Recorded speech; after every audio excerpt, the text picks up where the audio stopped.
Hola con todos. Ahora vamos a trabajar una pregunta que tiene que ver con el tema de rotación y traslación de figuras. En este caso, ¿qué me dice el texto del problema? Me dice que este disco va a recorrer sobre esta plataforma, que es una semicircunferencia, cuyo radio es igual al radio del disco, hasta que termine en la posición que se muestra en esta figura. ¿De acuerdo? Entonces, ¿qué cosa es lo que me pide que determine? Me pide determinar cuál es la posición, cómo quedaría la posición de esta figura cuando llegue a este punto. ¿Está bien? Entonces, para poder responder a esta pregunta, tenemos que recorrer una fórmula trigonométrica que tiene que ver con la cantidad de vueltas que va a dar esa plataforma circular al recorrer esta superficie. ¿Está bien? Y la regla dice lo siguiente: el número de vueltas que tiene que dar cualquier rueda siempre va a ser igual a la longitud recorrida por el centro de la rueda entre la longitud de su propia circunferencia. Entonces, ¿qué es lo que tengo que hacer? Tengo que ubicar el centro en la posición inicial y tengo que ubicar el centro en la posición final y determinar cuál es su recorrido. Pero como la figura sobre la cual recorre es una plataforma circular, lo que tengo que determinar inmediatamente es el radio de giro. ¿Y cómo se calcula el radio de giro? El radio de giro se calcula uniendo el centro de giro, que es el centro de la plataforma, hacia el centro de esa circunferencia. Y tú recordarás por geometría, que cuando tienes dos circunferencias que son tangentes exteriores, la unión de centros pasa por el punto de tangencia. ¿Estamos de acuerdo? Entonces vamos a tener que calcular este valor. Ese sería el radio. Ahora, ese radio va a comenzar desde este punto y va a terminar su recorrido aquí. Entonces lo que tengo que determinar ahora es la longitud que recorre el centro. Y la longitud recorrida por el centro va a ser este arco que van a formar. ¿De acuerdo? Todo esto es la longitud recorrida por el centro.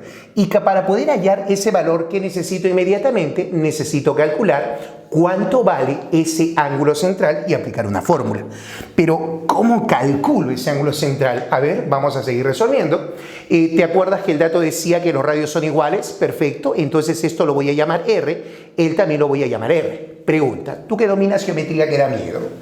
Cuando uno une el centro de la circunferencia hacia el punto de tangencia, inmediatamente se dice que el ángulo que se forma vale 90 grados. Y este angulito justamente es el radio de la figura.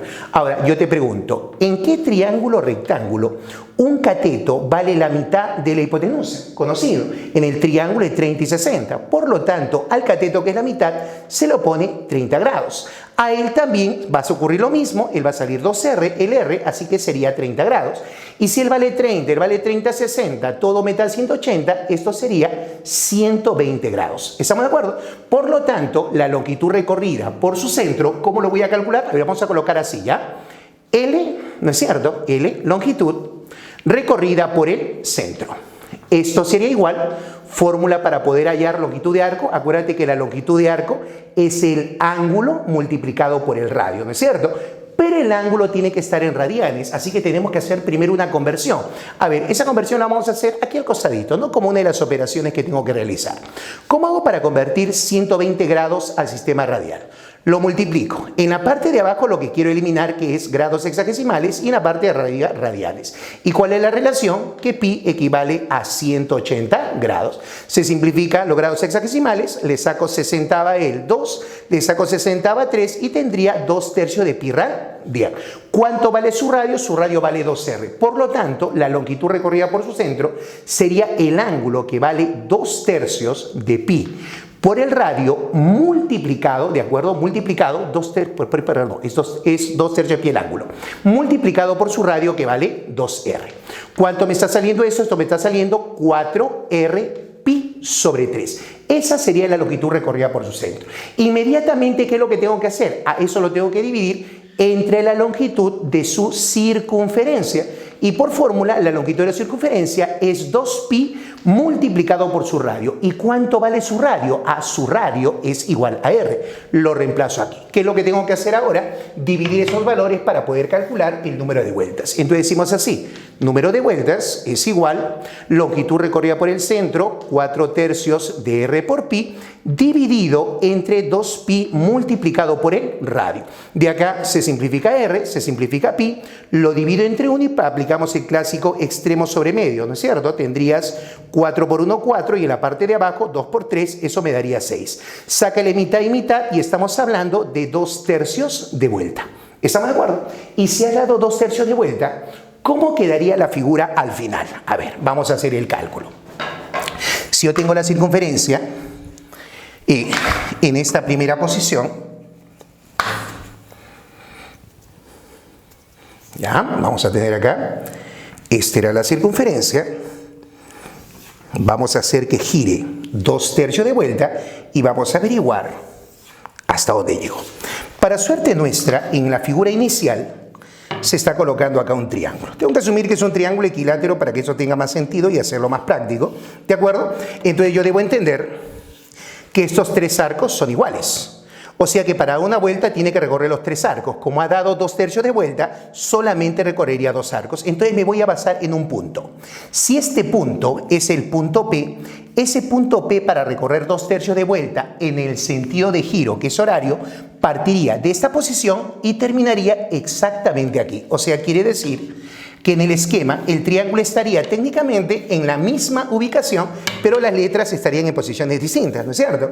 El punto P pasaría hasta acá, 2/3 de vuelta y llegaría aquí. ¿De acuerdo? Ahora acá yo veo el punto Q y acá veo el punto R. El punto Q también en sentido horario, 2 de estos arcos y llegaría aquí. Y en este punto, obviamente el punto R, y esa sería la imagen final de la figura.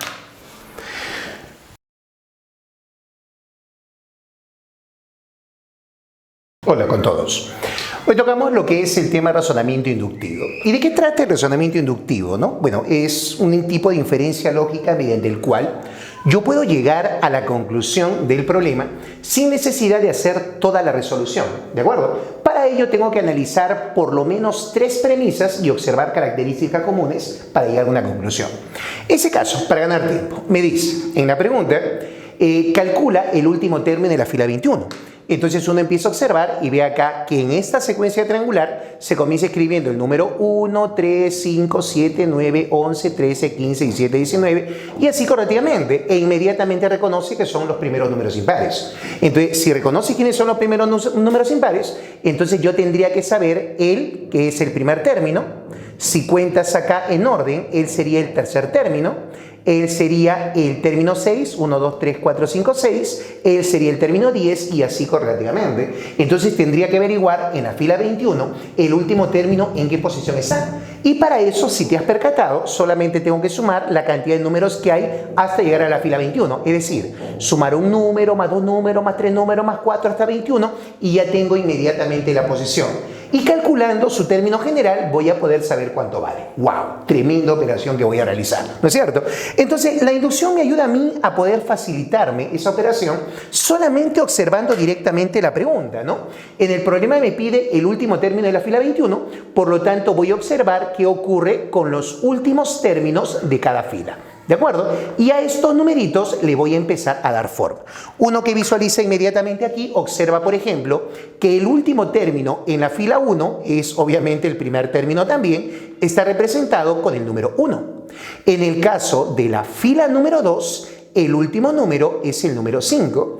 En la fila 3, el último número es el número 11. ¿No? Y bueno, vamos a colocar una más, nada más, no se necesita analizar tantos casos. Acá sería el número 19. Entonces se supone que a partir de acá yo voy a establecer una conclusión y voy a poder averiguar fácilmente cuál sería el valor del último término en el caso de la fila 21.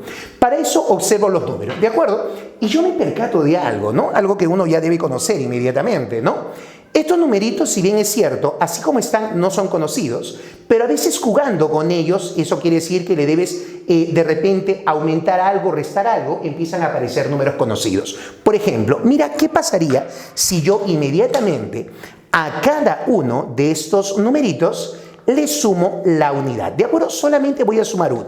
Ahora te vas a dar cuenta qué cosa va a ocurrir al sumarle 1. Acá me sale el número 2, acá me sale 6, acá me sale 12 y acá me está saliendo 20. Y los números 2, 6, 12 y 20 son números bastante conocidos. Son conocidos como los productos binarios. Es decir, mira acá, el número 2 se puede desdoblar como el 1 por 2. El número 6 como 2 por 3, el número 12 como 3 por 4 y el número 20 como 4 por 5. Si empiezo a observar los valores que ya aparecen, observa lo siguiente. En la fila 1, el valor que voy a colocar es justamente 1 por su consecutivo 2. En la fila 2 voy a colocar 2 por su consecutivo 3. En la fila 3 coloco 3 por su consecutivo 4. En la fila 4, 4 por su consecutivo 5. ¿Eso qué quiere decir? Eso quiere decir que si yo al número que quiero le sumo inmediatamente la unidad, lo que me va a salir es un producto binario. Y para hallar ese producto binario, agarro a este numerito que es 21 y lo multiplico por su consecutivo que es 22. ¿Y cuánto es 21 por 22, jovencito? 21 por 22 me daría 462. Entiéndase que él no es la respuesta, ¿no es cierto? Porque se supone que el número que yo quiero hallar, que es el último en la fila 21, al sumarle 1 me va a salir 462. Por lo tanto, para hallar el número pedido, hago la operación contraria. A 462 le resto 1 y el resultado tiene que ser 461, número que a nosotros nos están pidiendo. Acabó el problema.